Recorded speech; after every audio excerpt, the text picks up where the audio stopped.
हात थरथरतात, आवाज अडकतो, समोर लोक दिसले की डोकं ब्लँक होतं आणि मनात एकच प्रश्न येतो, मी बोलू शकेन का?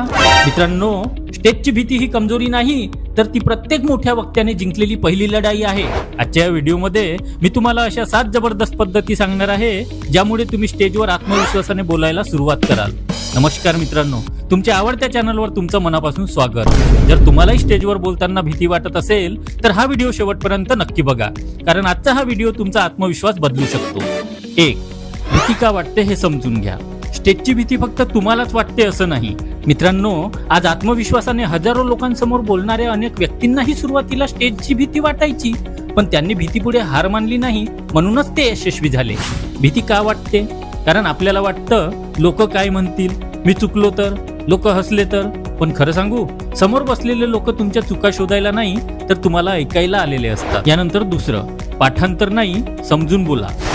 बऱ्याच जणांची सर्वात मोठी चूक म्हणजे ते पूर्ण भाषण पाठ करतात आणि स्टेजवर एक ओळ विसरली की सगळं ब्लँक. त्यामुळे भाषण पाठ करू नका, तर मुद्दे समजून घ्या. उदाहरणार्थ, सुरुवात कशी करायची, मध्यभागात काय बोलायचं आणि शेवट कसा करायचा. फक्त हे 3 भाग लक्षात ठेवा, बाकी शब्द आपोआप येतात. त्यानंतर तिसरं, आरशासमोर सराव करा. स्टेजवर आत्मविश्वास, कॉन्फिडन्स हवा असेल तर सरावाशिवाय पर्याय नाही. दररोज 5 ते 10 मिनिटे आरशासमोर उभं राहून बोला. तुमचा चेहरा बघा, हावभाव बघा, आवाजातील चढ उतार बघा. सुरुवातीला विचित्र वाटेल, पण हाच सराव तुमचा आत्मविश्वास वाढवतो. यानंतर चौथं, छोट्या स्टेज पासून सुरुवात करा. थेट 1000 लोकांसमोर बोलायचा प्रयत्न करू नका. सुरुवात करा मित्रांसमोर, वर्गात, कुटुंबासमोर. कारण कॉन्फिडन्स हा एका दिवसात तयार होत नाही, तो हळूहळू तयार होतो. यानंतर 5वं, श्वासावर नियंत्रण ठेवा. स्टेजवर जाण्याआधी 3 वेळा खोल श्वास घ्या. कारण जेव्हा आपण घाबरतो तेव्हा आपला श्वास वेगाने चालतो आणि आवाज थरथरायला लागतो. पण खोल श्वास घेतल्यावर मन शांत होतं आणि आत्मविश्वास वाढतो. यानंतर 6, चुका झाल्या तरी थांबू नका. मित्रांनो, स्टेजवर चुका होणं ही सामान्य गोष्ट आहे. मोठमोठ्या वक्त्यांकडूनही चुका होतात, पण फरक एवढाच आहे, ते चुका झाल्यावर थांबत नाही. जर एखादा शब्द चुकला तर हसून पुढे बोला, कारण लोक परफेक्शनपेक्षा कॉन्फिडन्स जास्त लक्षात ठेवतात. यानंतर 7, स्वतःला आधीच विजेता समजा. स्टेजवर जाण्यापूर्वी डोळे बंद करा आणि स्वतःला इमॅजिन करा.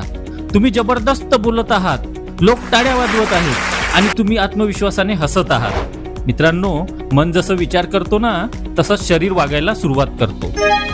लक्षात ठेवा, स्टेजवर जन्मतः कोणीच महान वक्ता नसतो. सराव, आत्मविश्वास आणि प्रयत्न यामुळेच माणूस मोठा वक्ता बनतो. भीती ही यशाची भिंत नसते, तर ती आत्मविश्वासाची परीक्षा असते. जो स्टेजवर उभं राहायला शिकतो तो आयुष्यात कुठेही हरत नाही. एक महत्वाची गोष्ट लक्षात ठेवा, भीती एका वेळेस संपत नाही, तर ती हळूहळू कमी होते आणि सरावामुळे भीतीपेक्षा तुमचा आत्मविश्वास मोठा होतो. आज जे लोक हजारो लोकांसमोर बोलतात तेही कधीतरी पहिल्यांदा स्टेजवर गेले होतेच ना, नाही का? म्हणून स्वतःला कधीही कमी समजू नका. या चारोळी खास तुमच्यासाठी. भीतीच्या सावलीत स्वप्न दडून जातात, भीतीच्या सावलीत स्वप्न दडून जातात, धाडसाच्या पावलांनी मार्ग सापडतात. एकदा तरी स्टेजवर उभं राहून पहा, एकदा तरी स्टेजवर उभं राहून पहा. यशाचे दरवाजे आपोआप उघडतात, यशाचे दरवाजे आपोआप उघडतात. स्टेजची भीती ही तुमची कमजोरी नाही, तर तुमच्या मोठ्या यशाची सुरुवात आहे. पहिल्यांदा बोलताना थोडं अडखडाल, दुसऱ्यांदा थोडं कमी घाबराल आणि तिसऱ्यांदा लोक तुमच्यासाठी टाळ्या वाजवणारच आणि तुम्ही मंच गाजवणारच. म्हणून आजच ठरवा, मी भीतीमुळे थांबणार नाही, तर बोलून भीतीवर मात करणार. मित्रांनो, या व्हिडिओमध्ये सांगितलेला प्रत्येक मुद्दा आणि त्यातील प्रत्येक वाक्य लक्षात घ्या. सराव करा, प्रयत्न करा आणि मग बघा, तुम्ही एक दिवस नक्कीच मंच गाजवणारच आणि समोर हजारो काय लाखो लोक असू द्या, तुम्हाला कधी स्टेजची भीती वाटणार नाही. जर हा व्हिडिओ तुम्हाला उपयोगी वाटला असेल तर व्हिडिओला लाईक करा आणि कमेंटमध्ये सांगा, मी स्टेजची भीती जिंकणार. आणि अशाच दमदार सूत्रसंचालन आणि आत्मविश्वास वाढवणाऱ्या व्हिडिओसाठी आणि प्रभावी सूत्रसंचालक बनण्यासाठी चॅनलला सबस्क्राईब करायला विसरू नका. भेटूया मित्रहो पुढच्या व्हिडिओमध्ये. तोपर्यंत शब्दांचे वैभव जपा आणि मंचाची शान वाढवा. खूप खूप धन्यवाद.